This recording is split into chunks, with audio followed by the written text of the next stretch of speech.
ये SSCGT 2023-24 वर्दी test series Hindi परीक्षा में बार बार पूछे जाने वाले सभी प्रश्न हैं। इस प्रैक्टिस सेट में जो भी प्रश्न लिए गए हैं प्रीवियस ईयर की परीक्षाओं से लिए गए हैं और बार बार परीक्षा में रिपीट होने वाले क्वेश्चंस हैं। तो सभी लोग यह प्रैक्टिस सेट लगाइए और वीडियो को लाइक एंड चैनल को सब्सक्राइब जरूर कर लें। क्वेश्चन दिया गया है, निम्नलिखित मुहावरे के लिए उपयुक्त सार्थक शब्द है। तो मुहावरे का उपयुक्त सार्थक शब्द पूछा गया है, आपसे क्या होगा।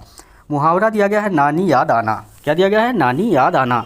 ऑप्शन ए नानी को याद करना, ऑप्शन बी छुप कर बैठ जाना, ऑप्शन सी मुसीबत देखकर घबरा जाना, ऑप्शन डी किसी से मिलने का मन करना। तो इसका सही उत्तर आपसे पूछा गया है, इसका सही उत्तर क्या होगा? ऑप्शन नंबर सी मुसीबत को देखकर घबरा जाना। नानी याद आने का मुहावरे का अर्थ क्या होगा? तो मुसीबत देखकर घबरा जाना इसका सही उत्तर होगा। अगला प्रश्न दिया गया है, समुद्र की सीमा अनंत है। समुद्र की सीमा अनंत है, वाक्य में प्रयुक्त अनंत शब्द का विलोम शब्द बताइए। तो आपसे अनंत शब्द का जो है विलोम शब्द पूछा गया है, क्या होगा? ऑप्शन ए अंतहीन, ऑप्शन बी अंत, ऑप्शन सी अनंग, ऑप्शन डी असीमित। तो सही उत्तर क्या होगा? अनंत शब्द का विलोम होगा अंत। क्या होगा सही उत्तर? ऑप्शन नंबर बी इसका सही उत्तर होगा। सही उत्तर ऑप्शन नंबर बी अंत होगा। वाक्य दिया गया है, समुद्र की सीमा अनंत है। इस वाक्य में प्रयुक्त हुए शब्द अनंत का उचित विलोम अंत है। तो उचित विलोम क्या होगा? अंत होगा। अनंत का अर्थ होता है जिसका अंत ना हो, मतलब असीम। अनंत का अर्थ होता है जिसका अंत ना हो, उसे क्या कहते हैं? असीम कहते हैं। अंत का अर्थ होता है समाप्ति या खत्म हो जाना। अन्य विकल्प दिए गए थे, अंतहीन। अंतहीन का अर्थ होता है जिसका अंत ना हो। अनंग का अर्थ होता है बिना शरीर के। असीमित का अर्थ होता है जो सीमित ना हो। आपको ये भी कॉपी में नोट करते रहना है। अगला प्रश्न दिया गया है, निम्नलिखित में से अव्यय से बना विशेषण शब्द नहीं है। बहुत ही इंपॉर्टेंट क्वेश्चन है और कई बार पेपर में पूछा हुआ क्वेश्चन है। निम्नलिखित में से अव्यय से बना विशेषण शब्द नहीं है। ऑप्शन ए अगला, ऑप्शन बी बाहरी, ऑप्शन सी पिछला, ऑप्शन डी कैसा। तो सही उत्तर होगा इसमें ऑप्शन नंबर डी, कैसा जो है अव्यय से बना विशेषण शब्द नहीं है। सही उत्तर ऑप्शन नंबर डी होगा। और जो लोग वीडियो को लाइक नहीं किए हैं तो लाइक कर लो, चैनल को सब्सक्राइब नहीं किया सब्सक्राइब कर लो, बेल आइकन भी क्लिक कर लें जिससे आने वाले वीडियो आपको आसानी से मिलते रहें। अगला, बाहरी और पिछला सभी शब्द अव्यय से बने हुए विशेषण है। कैसा शब्द जो है अव्यय से बना हुआ विशेषण नहीं है, तो आपको याद रखना है। अगला प्रश्न दिया गया है, आज विद्यालय में शिक्षिका ने अंताक्षरी खेलने को कहा। वाक्य में अशुद्ध वर्तनी वाला शब्द आपसे पूछा गया है, क्या होगा? तो आपको इसका सही उत्तर बताना है, क्या होगा। ऑप्शन ए शिक्षिका, ऑप्शन बी विद्यालय खेलने को कहा, ऑप्शन डी अंताक्षरी। तो सही उत्तर इसमें क्या होगा? सही उत्तर होगा ऑप्शन नंबर डी, अंताक्षरी जो है इसमें ये अशुद्ध वाक्य शब्द दिया गया है। वाक्य, आज विद्यालय में शिक्षिका ने अंताक्षरी खेलने को कहा। इस वाक्य में अंताक्षरी शब्द की वर्तनी सही नहीं है। अंताक्षरी शब्द की शुद्ध वर्तनी क्या होगी? तो अंत्याक्षरी। शुद्ध वर्तनी क्या होगी? तो अंत्याक्षरी होगी। अगला प्रश्न, मूल क्रिया प्रथम प्रेरणार्थक क्रिया और द्वितीय प्रेरणार्थक क्रिया का सही शब्द क्रम चुनिए। ऑप्शन ए बजवाना, बजना और बजाना, ऑप्शन बी करना, कराना, करना और करावाना, ऑप्शन सी उठना, उठाना और उठवाना, ऑप्शन डी सुनना, सुनवाना और सुनाना।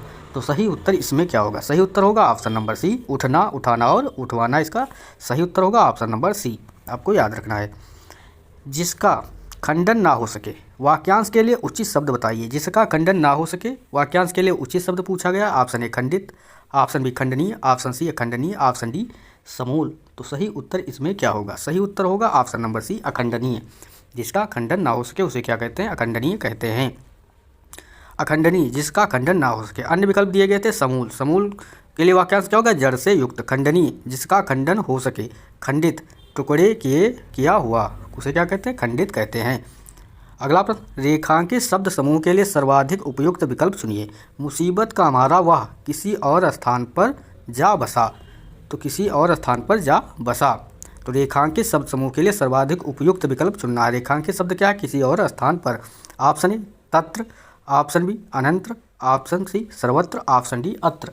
तो सही उत्तर इसमें क्या होगा? सही उत्तर होगा ऑप्शन नंबर बी अन्यंत्र। इसका सही उत्तर होगा ऑप्शन नंबर बी।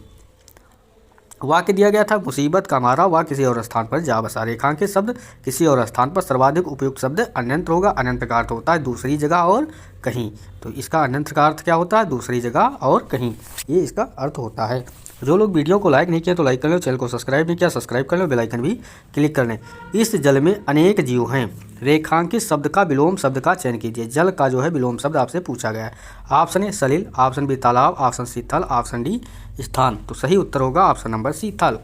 जल का विलोम शब्द पूछा गया, सही उत्तर ऑप्शन नंबर सी होगा। थल इसका सही उत्तर होगा, सही उत्तर ऑप्शन नंबर सी। और जो लोग वीडियो को लाइक नहीं किए तो लाइक जरूर कर लें। वाक्य, इस जल में अनेक जीव हैं। रेखांकित शब्द जल का विलोम थल है। जल का अर्थ होता है पानी और थल का अर्थ होता है स्थान, जगह और स्थल। 2 घोड़ों पर सवार होने से तुम सफल नहीं रहोगे। उपरोक्त वाक्य में रेखांकित अंश के लिए कौन सा शब्द उपयुक्त होगा? ऑप्शन ए त्रिरंगी नीति, ऑप्शन बी दुरंगी नीति, ऑप्शन सी सवारी नीति, ऑप्शन डी सफल नीति। तो सही उत्तर क्या होगा? ऑप्शन नंबर बी दुरंगी नीति। 2 घोड़ों पर सवार होने के से तुम सफल नहीं होगे। उपयुक्त वाक्य में रेखांकित अंश के लिए कौन सा शब्द उपयुक्त होगा? रेखांकित अंश क्या है? 2 घोड़ों पर सवार होने के लिए उसे क्या कहते हैं? दुरंगी नीति इसका सही उत्तर होगा। 2 घोड़ों पर सवार होने से तुम सफल नहीं रहोगे। वाक्य में रेखांकित अंश के लिए सर्वाधिक उपयुक्त शब्द दुरंगी नीति है। दुरंगी नीति का अर्थ होता है 2 तरह का, अर्थात कभी इस पक्ष के अनुकूल और कभी उस पक्ष के अनुकूल। इसे क्या कहते हैं? दुरंगी नीति कहते हैं। ऊँट के मुँह का जीरा मुहावरे का सही अर्थ क्या होगा? ऊँट के मुँह का जीरा मुहावरे का सही अर्थ क्या होगा? अधिक खाने वाले को कम देना। ऑप्शन बी ऊँट को जीरा खिलाना। ऑप्शन सी खाने में जीरा डालना। ऑप्शन डी मित्रता करना। सही उत्तर होगा ऑप्शन नंबर ए, अधिक खाने वाले को कम देना। सही उत्तर ऑप्शन नंबर ए होगा। अगला प्रश्न दिया गया है, निम्नलिखित वाक्यांश के लिए उपयुक्त शब्द का चयन विकल्पों में से कीजिए। जिसने चित्त किसी विषय में दिया या लगाया है। ऑप्शन ए दत्त चित्त, ऑप्शन बी विषय चित्त, ऑप्शन सी अग्रसूची, ऑप्शन डी अग्रगामी। तो सही उत्तर इसमें क्या होगा? सही उत्तर ऑप्शन नंबर ए दत्त चित्त इसका सही उत्तर होगा, option number A. Himalaya Bharat का ताज है। बहुत इंपॉर्टेंट क्वेश्चन है। हिमालय भारत का ताज है। रेखांकित शब्द के उचित पर्यायवाची शब्द का चयन करें। तो हिमालय का पर्यायवाची शब्द पूछा गया है। ऑप्शन ए प्रभा, ऑप्शन बी गिरिराज, ऑप्शन सी शरण, ऑप्शन डी आसव। तो सही उत्तर इसमें क्या होगा? सही उत्तर होगा ऑप्शन नंबर बी गिरिराज इसका सही उत्तर होगा।